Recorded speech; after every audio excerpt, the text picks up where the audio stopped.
How did American Airlines Flight 1420 go from this to this? If you want to understand what happened to Flight 1420, you have to begin not in Little Rock, Arkansas, where the plane ended up that night, but 500 kilometers away in Dallas, Texas. It was 8:10 in the evening, and Captain Richard Buschmann and First Officer Michael Origel had just landed in Dallas-Fort Worth Airport. They were 40 minutes behind schedule because of the weather. This was a stormy summer evening in the American Southwest, with heavy rain and high winds buffeting the airport. Buschmann and Origel had started their day in Chicago at 10 in the morning, and Flight 1420 from Dallas to Little Rock was their third and last flight of the day. Previous episodes in this series have explored the role that incompetent crews played in their respective accidents, but this flight crew is different. Captain Buschmann, at 48 years old, was a highly accomplished pilot. He had served in the US Air Force for 7 years, where he attained the rank of Lieutenant Colonel before joining American Airlines in 1979.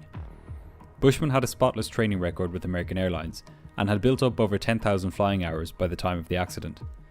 The year before the accident, he'd been promoted to check airman on the MD-80, meaning that he trained new pilots on the aircraft and gave them their license to fly it.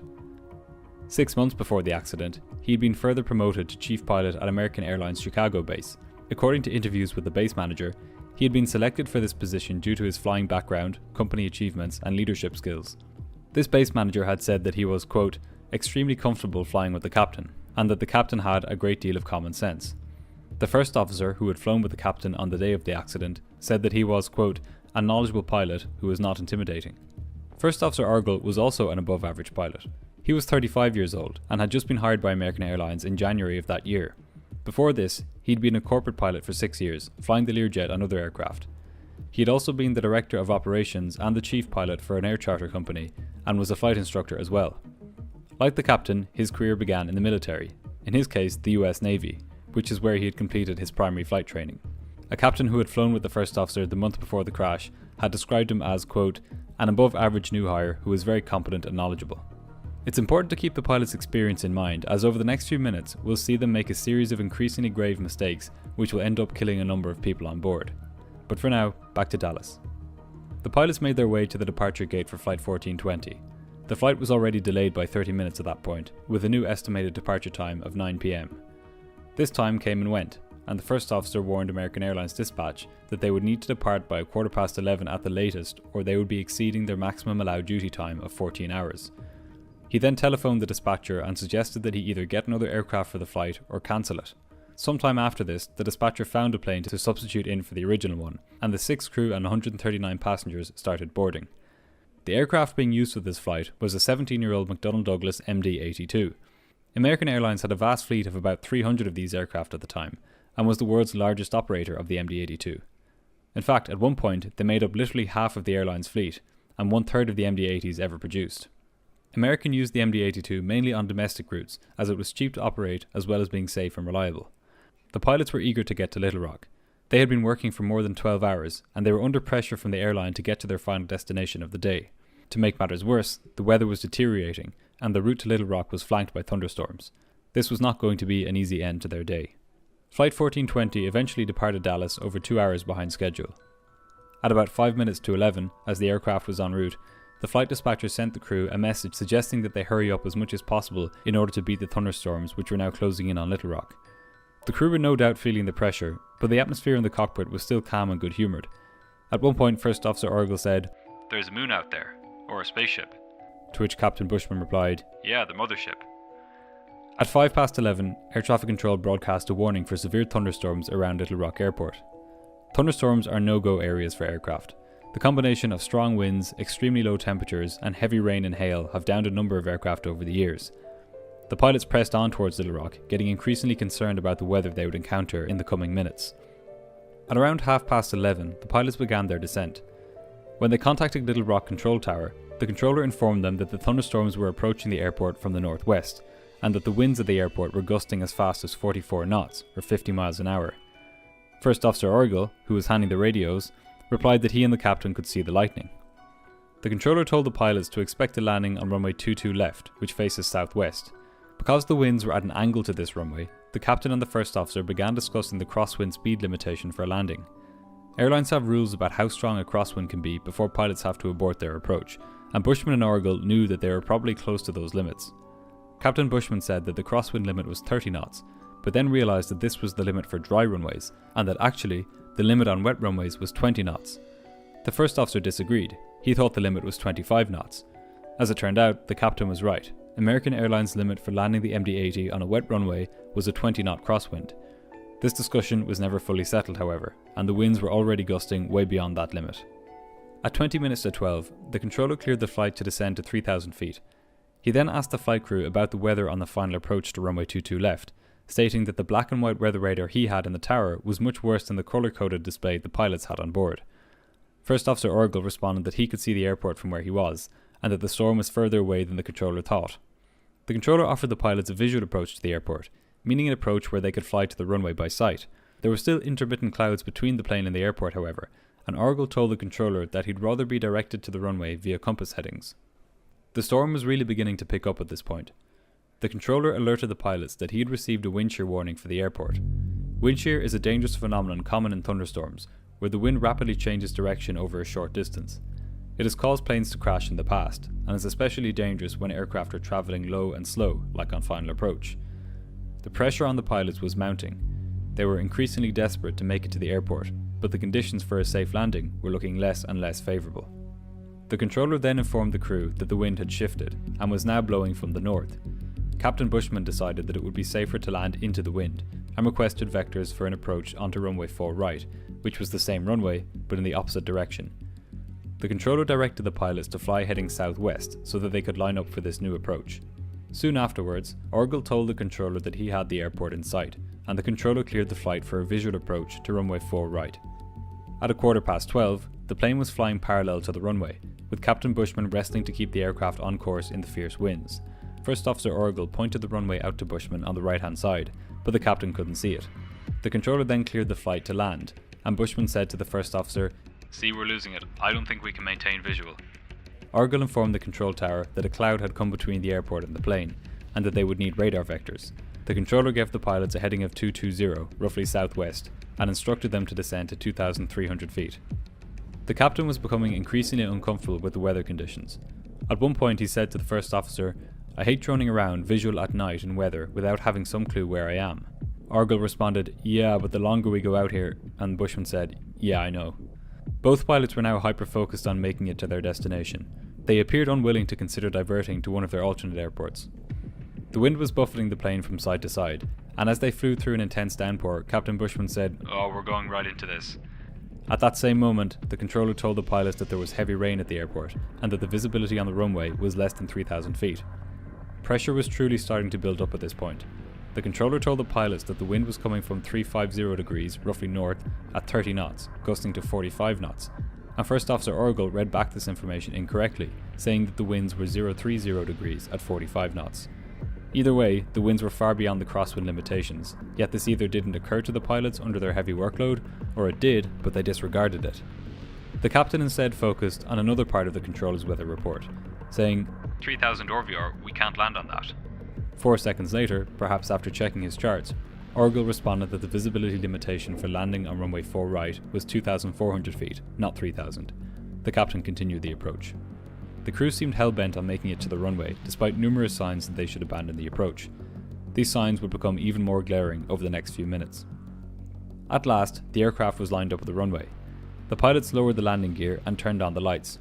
At 11:48 PM, the controller issued another wind shear alert, and again stated the winds on the runway. Still, the winds were well beyond the safe limits for landing, but the crew did not acknowledge this report, either to the controller or between themselves. Seconds later, the controller reported that the visibility on the runway had reduced to just 1,600 feet. This was well below the 2,400 feet that the pilots had minutes earlier discussed as being the minimum visibility, yet they ignored this as well. First Officer Origel announced to air traffic control that the aircraft was established on the instrument landing system, meaning that they could fly the rest of the approach using their instruments. The controller repeated that the aircraft was cleared to land, and he again stated the winds and runway visibility, which still exceeded the safe minimums. Origel acknowledged the landing clearance, and neither he nor Buschmann considered abandoning the approach. In the turbulent conditions, and under increasingly self-imposed pressure to make it to the airport, cockpit discipline had entirely broken down. About 2 minutes from landing, First Officer Origel asked the captain, 140 flaps? To which Buschmann responded, "Yeah, I thought I called it." The controller again reported the winds, which were still beyond the limits for a safe landing, and seconds later, Captain Buschmann said, "This is a can of worms." This statement alone should have told both pilots that it was time to go around, but they pressed on. Captain Buschmann was now desperately fighting to keep the aircraft on course, using just his instruments. Finally, about 1 minute from touchdown, the runway came into view. Buschmann called for the windscreen wipers to be turned on, and he proceeded to fly towards the runway visually. Things are about to happen quite fast now, so I'll put the rest of the cockpit voice recorder transcript at the bottom of the screen as I narrate the landing.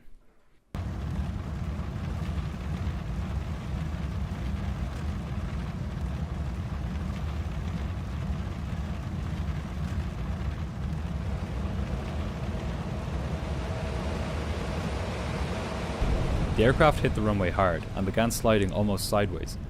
Buschmann deployed the thrust reversers in an attempt to slow the aircraft down, but he used them at such a high power setting that they blocked off airflow to the rudder, making it harder to steer the aircraft. He used the rudder pedals vigorously, as well as the brakes and thrust reversers, alternating between left and right to slow the aircraft and keep it on the runway. But all of this was no good. The plane wasn't slowing down. 25 seconds after touchdown, and travelling at 180 km an hour, the aircraft slid off the runway.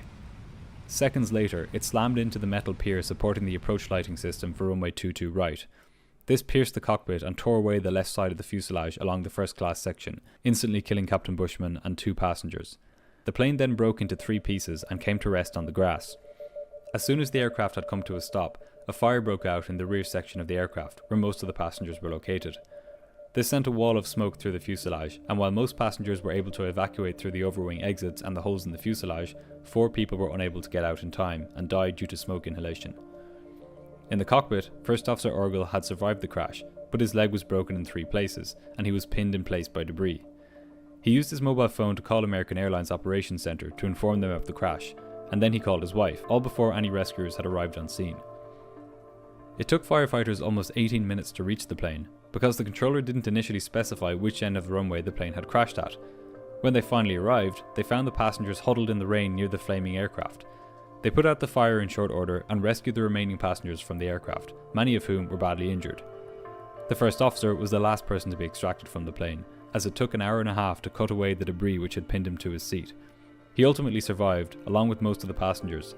However, a total of 11 people died, 9 of whom died in the crash itself, including Captain Buschmann, while 2 more died later that week as a result of their injuries. You may have noticed during the crash sequence just there that I described a number of ways that the captain tried to slow the aircraft down. One way I didn't mention was the spoilers. These are flaps which pop up from the wing on touchdown. The spoilers are especially effective devices because they slow the plane in 2 separate ways. The first is literally by pushing against the air as it flows over the wing, in the same way that when you stick your hand outside the window of a moving car, you feel the air push it back. The second way that the spoilers slow the plane is that by directing the airflow upwards, they push the aircraft downwards onto the runway. This puts a lot more of the aircraft's weight onto the wheels, which makes the brakes a lot more effective. In fact, when the spoilers are deployed, about 80% of the aircraft's weight is supported by the landing gear, with the rest being supported by the wings. When the spoilers are not deployed on landing, and when the aircraft is 20 knots faster than usual, which was the case for American 1420, just 10% of the aircraft's weight is supported by the landing gear, while 90% is supported by the wings. In other words, as American 1420 skidded along the runway, it was effectively still flying. Its weight was being carried by the wings, and not by the wheels. Investigators quickly honed in on the lack of spoiler deployment as the key cause of the crash. Had the pilots remembered to either arm the spoilers on approach, or even deploy them manually after touchdown, they would have been able to stop the aircraft in time. This is a clear case of pilot error, but the more interesting question is why the pilots made such a basic mistake in the first place. This is why I went into such detail at the start of the episode about the pilots' accomplishments and experience. Buschmann and Origel were supposed to be outstanding pilots. Why did they mess up so badly? As investigators were trying to answer this question, they uncovered a disturbing practice throughout the airline industry. An MIT study conducted in 1999 found that when encountering heavy thunderstorms, which were within 25 kilometers of their destination, 9 out of 10 pilots chose to fly through them. This study found that crews were even more likely to fly through thunderstorms when other planes had flown through them already, or when the flight was running late. This means that it was common practice for crews to knowingly put passengers in danger when they thought it would save them some time. This phenomenon, whereby pilots are hell-bent on getting to their destination at any cost, is so well known in aviation that it has been given a name: get there-itis. And, as the crash of American Airlines Flight 1420 showed, even the best crews are not immune to this condition.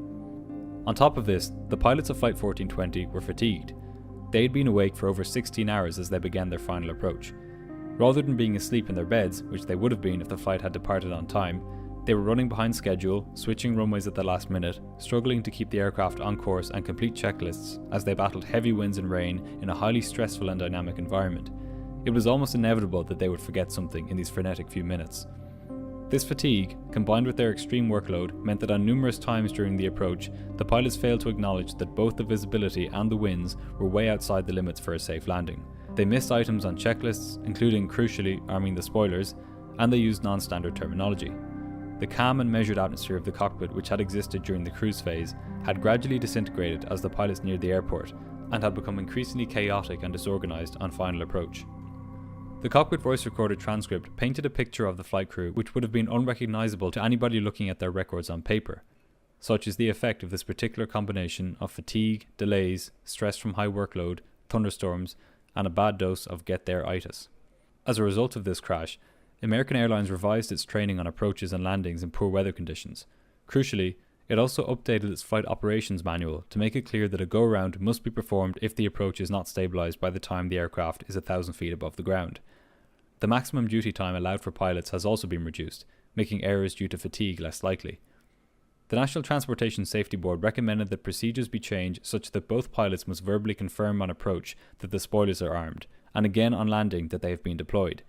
They also recommended that air traffic control weather radar must meet a new minimum standard, and the controllers must give all known details about the location of a crashed aircraft to emergency services without being asked. Since the crash of American Airlines Flight 1420, there has not been another fatal runway overrun in the US. In fact, this was also the last weather